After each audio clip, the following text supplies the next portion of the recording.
Olá, pessoal!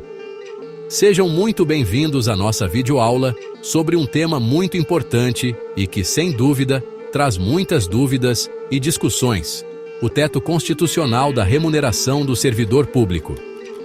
Vamos começar entendendo o que é esse tal de teto constitucional.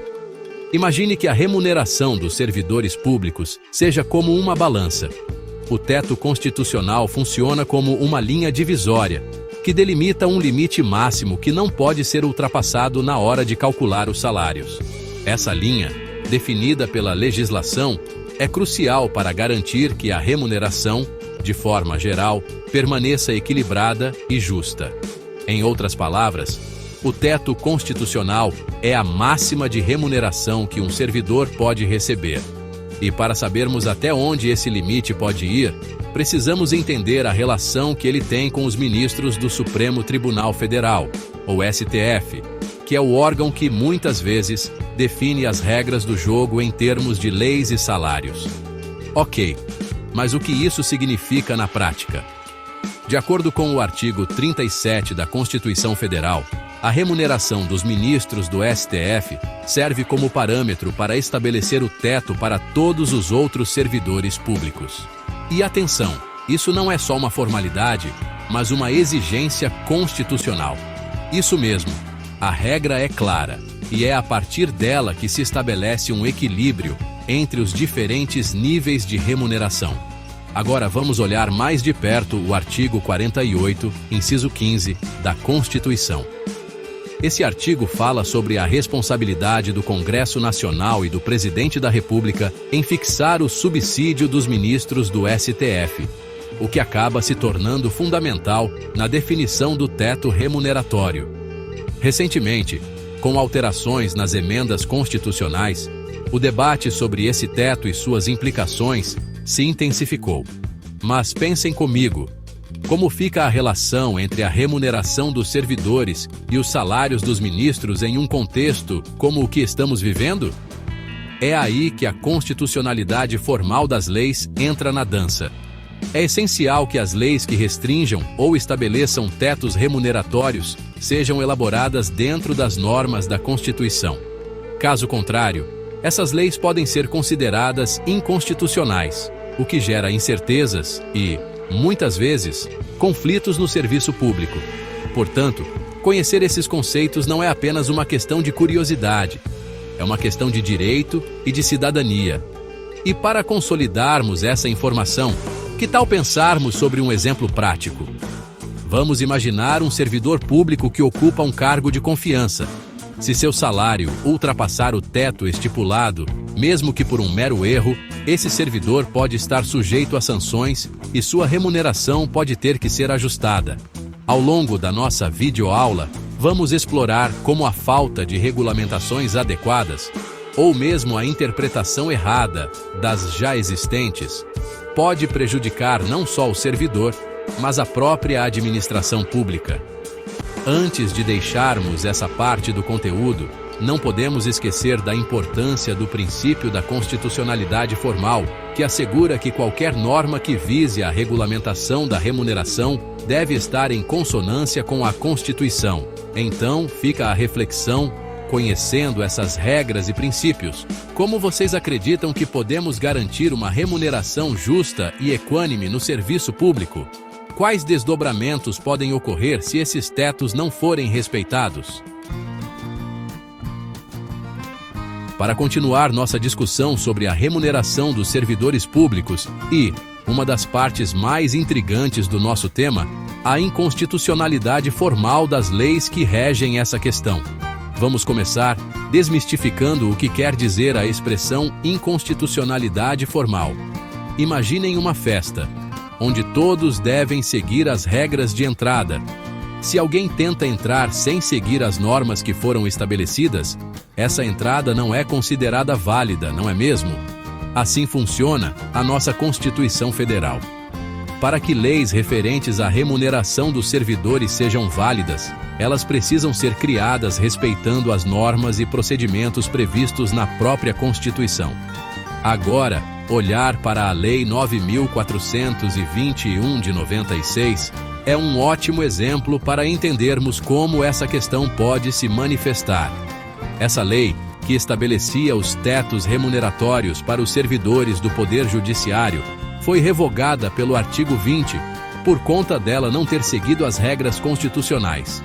Assim como um convite para a festa que não estava na lista de convidados, essa lei simplesmente não tinha validade, porque ignorava as exigências da Constituição. Para dar um pouco mais de contexto, a Lei 9.421, de 96, era vista como um antigo plano de carreira dos servidores públicos, mas com o advento da Emenda Constitucional 19 de 98, ficou claro que as normas precisariam se alinhar com o que a Constituição previa.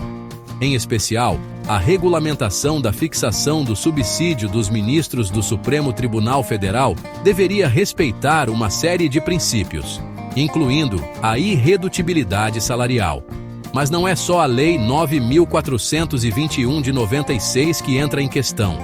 Outro exemplo é a Lei 10.474 de 2002, que tentou estabelecer um subteto de remuneração. O problema aqui é que essa lei também esbarrou na inconstitucionalidade. Para que uma lei determine salários, ela precisa ter uma base legal sólida. Tentativas de regulamentação que não seguem a Constituição são como tentar construir uma casa em terreno instável. Você pode até conseguir, mas a estrutura não será segura. Vamos esclarecer um pouco mais a situação com um exemplo. Imagine que um servidor público recebe um salário e, de repente, a legislação é alterada para que ele receba menos. Isso pode causar insegurança e desmotivação, não só a ele, mas a toda a equipe de trabalho. Assim, a inconstitucionalidade formal não impacta apenas as regras, mas também a estrutura do serviço público. E o papel do Supremo Tribunal Federal, STF, se torna crucial aqui. O STF tem sido o guardião das normas e, frequentemente, interfere em normas inconstitucionais para garantir que a balança da justiça seja mantida. Quando leis como a Lei 9.421 de 96 são consideradas inconstitucionais, o STF se certifica de que este erro seja corrigido, orientando o caminho para a legalidade. Em resumo, a inconstitucionalidade formal é um tema sério, que não pode ser negligenciado. Ao leigos e até mesmo especialistas, é essencial compreender o impacto que essas leis têm sobre a vida pública. Por isso, convido vocês a refletirem. Quais consequências podemos observar no dia a dia de um servidor público quando as leis não são seguidas? Como as inconstitucionalidades poderiam ser resolvidas de forma que nossa estrutura remuneratória seja justa e eficiente? Vamos explorar dois princípios fundamentais: a irredutibilidade salarial e a isonomia. Para começar, vamos entender o que é o princípio da irredutibilidade salarial. Esse princípio, previsto no artigo 37, inciso 15 da Constituição, garante que os salários dos servidores públicos não podem ser reduzidos. É como um guarda-chuva que protege o salário do servidor, assegurando que ele não seja alterado para menos, salvo em casos excepcionais previstos em convenções coletivas. No entanto, essa proteção não é absoluta. Existem algumas exceções. Por exemplo, quando um servidor recebe uma vantagem pessoal, incorporada ao seu salário por decisões judiciais ou direitos legais, essa vantagem pode ser protegida apenas em certas circunstâncias. Isso significa que o legislador deve encontrar um equilíbrio entre a proteção dos salários e a realidade orçamentária do Estado. Agora, vamos falar sobre a isonomia, um princípio igualmente importante que está inscrito no artigo 5º da nossa Constituição, e que se traduz na ideia de que todos devem ser tratados de forma igual quando em situações semelhantes. No contexto da remuneração, isso significa que servidores públicos que ocupam o mesmo cargo, com as mesmas responsabilidades e atribuições, devem receber remuneração igual, independentemente do órgão em que atuam.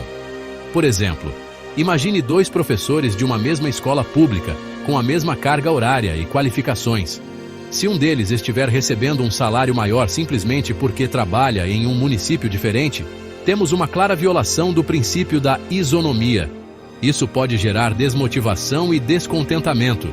Portanto, é fundamental que as leis que regulam a remuneração dos servidores observem essa igualdade. Agora, vamos considerar a aplicação do artigo 37, inciso 11, da Constituição Federal de 88, que é essencial para entender como esses princípios afetam a remuneração dos servidores. Este artigo estabelece que a lei deve fixar limites máximos e a relação de valores entre a maior e a menor remuneração dos servidores públicos. É a Constituição, portanto, que estabelece um parâmetro claro para evitar discrepâncias e injustiças. Entender esses princípios é fundamental, pois eles não são apenas palavras na Constituição, mas sim diretrizes que influenciam diretamente a vida dos servidores públicos, impactando a organização e a eficiência do serviço público como um todo. Finalizando essa parte da nossa videoaula, reflitam: quais são as consequências práticas de não respeitar esses princípios na remuneração dos servidores?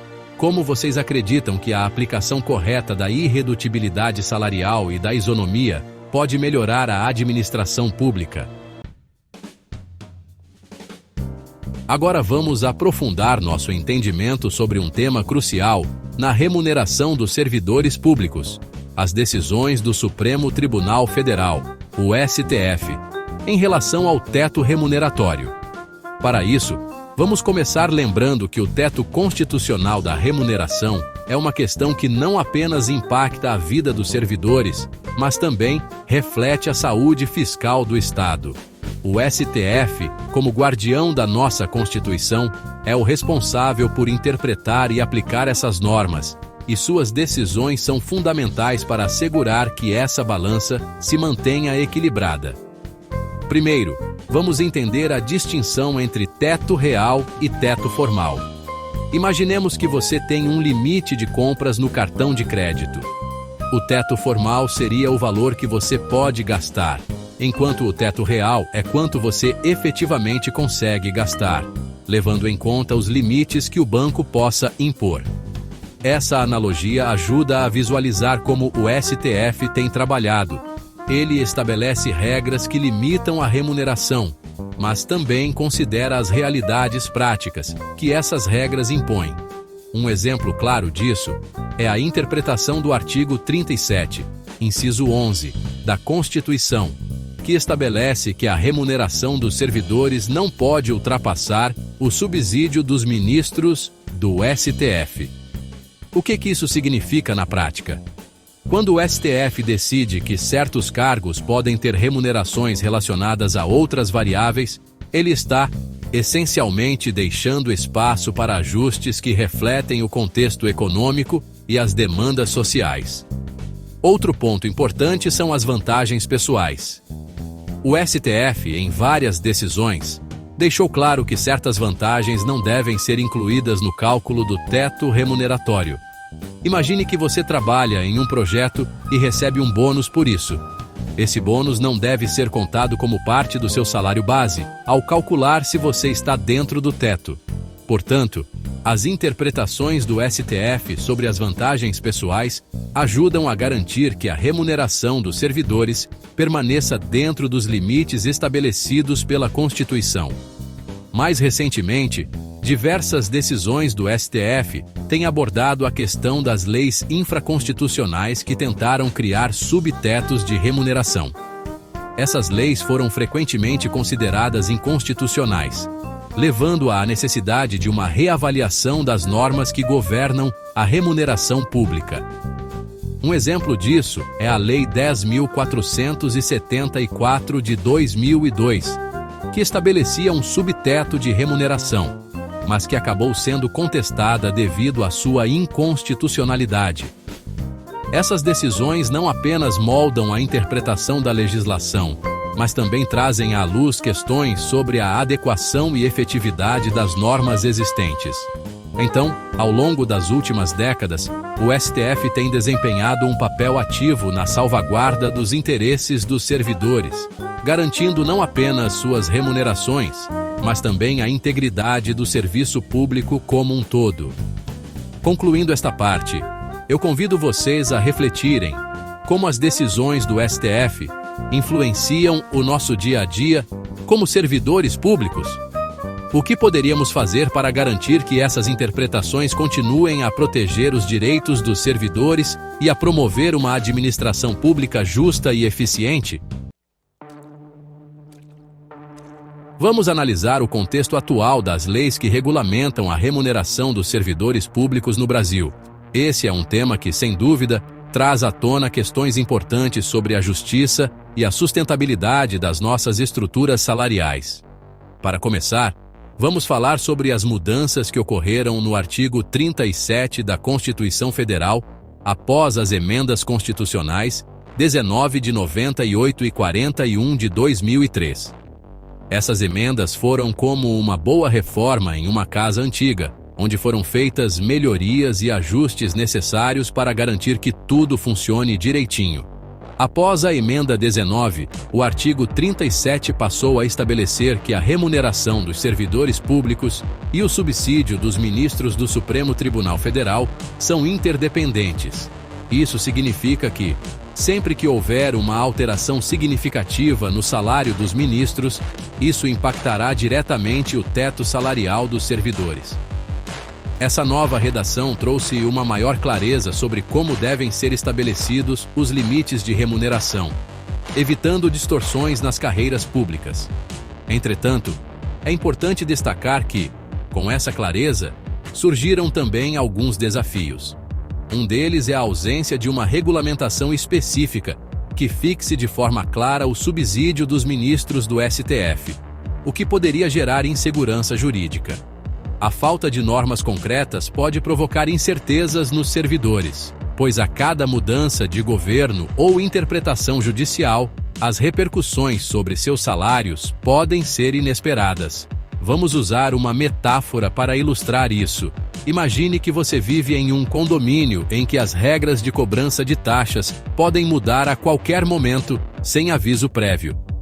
Isso gera um estado constante de expectativa e receio sobre o que vai acontecer no final do mês. Esse é um pouco o panorama que os servidores enfrentam quando as normas não são devidamente regulamentadas. Além disso, a legislação atual precisa se alinhar não apenas com a Constituição, mas também com a jurisprudência do STF, que tem enfatizado a importância da constitucionalidade formal das leis. Uma análise mais atenta revela que, para que a remuneração dos servidores públicos seja realmente justa, as normas que as regulam devem ser claras, transparentes e, principalmente, respeitar os princípios constitucionais como a irredutibilidade salarial e a isonomia. E aqui entra o terceiro ponto que gostaríamos de discutir: a importância da regulamentação específica sobre o subsídio dos ministros do STF. A falta dessa regulamentação tem implicações diretas sobre a remuneração de milhares de servidores públicos e, muitas vezes, gera confusões e até injustiças salariais. Servidores podem acabar recebendo menos ou mais do que deveriam, dependendo do que a legislação estabelece ou não estabelece. Agora, reflitam comigo. Se a legislação não for ajustada de maneira a respeitar a combinação entre as diretrizes da Constituição e as decisões do STF, qual é o futuro que teremos para a administração pública no Brasil? O cenário que se desenha é um de instabilidade e falta de confiança, tanto para os servidores quanto para a própria sociedade, que depende de um serviço público eficiente e justo. Portanto, a mensagem aqui é clara. É preciso que haja uma união entre a legislação, as emendas constitucionais e a prática administrativa para garantir que as remunerações sejam adequadas, justas e em sintonia com os princípios constitucionais que fundamentam os direitos dos servidores públicos. Vamos imaginar que a remuneração do servidor público é como um grande quebra-cabeça. Cada peça representa um dos componentes que formam a estrutura de pagamento, desde os salários até as vantagens e benefícios que podem ser recebidos. Contudo, nem sempre conseguimos encaixar todas as peças da maneira certa. E é aí que surgem os desafios. Um dos principais desafios na definição de uma estrutura remuneratória justa é a necessidade de coerência entre as diferentes esferas do serviço público, executivo, legislativo e judiciário. Cada um desses poderes tem suas próprias regras e padrões, o que pode gerar desigualdades e confusões na remuneração. Vamos pensar no seguinte: se o salário de um servidor do executivo for superior ao de um do judiciário, mesmo que suas funções sejam semelhantes, isso não cria uma sensação de injustiça? Esse é o momento de refletirmos sobre a importância da transparência e equidade no pagamento dos servidores públicos. Imagine que você está em uma competição. Para que todos joguem de maneira justa, as regras devem ser claras e acessíveis a cada participante. Em nosso contexto, isso significa que os critérios de remuneração devem ser transparentes, para que todos os servidores compreendam como os salários são calculados e quais são os critérios que levam a um aumento, uma promoção ou até mesmo uma diminuição da sua remuneração. Vamos explorar um caso prático para tornar tudo isso mais claro. Suponha que existem 3 professores com as mesmas qualificações e experiência, mas que trabalham em diferentes municípios. Se um deles ganhar R$5.000 e os outros apenas R$3.000, com certeza isso gerará descontentamento e desmotivação. Aqui, não se trata apenas de dinheiro, mas da justiça salarial. Como podemos aceitar que o trabalho desempenhado por pessoas em condições semelhantes seja valorizado de maneira tão desigual? E, falando em justiça salarial, como podemos superar esses desafios?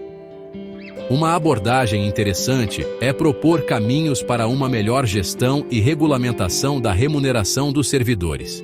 Um dos caminhos é o fortalecimento da regulamentação, que deveria se concentrar em políticas mais igualitárias e transparentes, considerando as especificidades das carreiras e suas complexidades. Além disso, é fundamental criarmos mecanismos de avaliação que considerem não só a produtividade, mas também o impacto social dos serviços prestados. Se um servidor se destaca em sua função, isso deve ser reconhecido e recompensado. Assim, poderíamos pensar em formas de valorização que vão além de uma simples tabela salarial, mas que considerem também o esforço e a dedicação que esses profissionais colocam em suas atividades diárias. Concluindo essa parte, eu gostaria de convidar todos vocês a refletirem sobre o seguinte: quais são os maiores desafios que vocês percebem atualmente na remuneração dos servidores públicos? E mais importante, como podemos, enquanto sociedade, contribuir para que essas condições sejam melhoradas? Chegamos ao final da nossa jornada de aprendizado sobre a remuneração do servidor público. Eu gostaria de aproveitar este momento para reforçar a importância das discussões que tivemos ao longo das aulas e a relevância do conhecimento sobre a legislação e a jurisprudência que envolve esse tema tão crucial. Você se lembra de como o teto constitucional funciona? Ele não é apenas uma simples regra, mas uma ferramenta essencial para garantir justiça e equidade na remuneração dos servidores públicos. Esse entendimento nos ajuda a perceber como as leis que formulamos e as decisões que tomamos impactam diretamente a vida de milhares de cidadãos que trabalham todos os dias em prol do bem comum. Agora, vamos refletir sobre a função do servidor público. Imagine ser um jogador em um time. Não importa quão habilidoso você seja, o seu sucesso depende também do sistema em que você está inserido. Da mesma forma, a eficácia e a motivação do servidor público são diretamente influenciadas pelas condições em que eles trabalham, especialmente quando falamos sobre remuneração justa e transparente. Então, o que podemos concluir desses debates? Um sistema remuneratório justo não é apenas uma questão de valores financeiros, mas também um reflexo de reconhecimento e valorização do trabalho realizado. Quando falamos em justiça salarial, estamos abordando questões que vão muito além da simples soma dos salários. Estamos discutindo dignidade, motivação e a atração de talentos para a administração pública. Por isso, Eu convido todos vocês a se engajarem em um debate sério e construtivo sobre as propostas que podem melhorar a situação atual da remuneração dos servidores públicos no Brasil. Como podemos juntos promover políticas públicas que garantam uma remuneração adequada para aqueles que dedicam suas vidas a servir à sociedade? Nosso próximo passo será explorar essas propostas. Vamos discutir soluções inovadoras e práticas que possam ser implementadas para alinhar as necessidades dos servidores públicos com a eficácia do serviço oferecido à sociedade. Preparem suas ideias e reflexões, pois a sua participação é fundamental para construirmos um futuro melhor para a nossa administração pública. Muito obrigado por acompanharem até aqui. Espero que tenham gostado e aprendido bastante. Não esqueçam de revisar os conteúdos e se preparar para a próxima aula, onde continuaremos essa importante conversa. Até lá!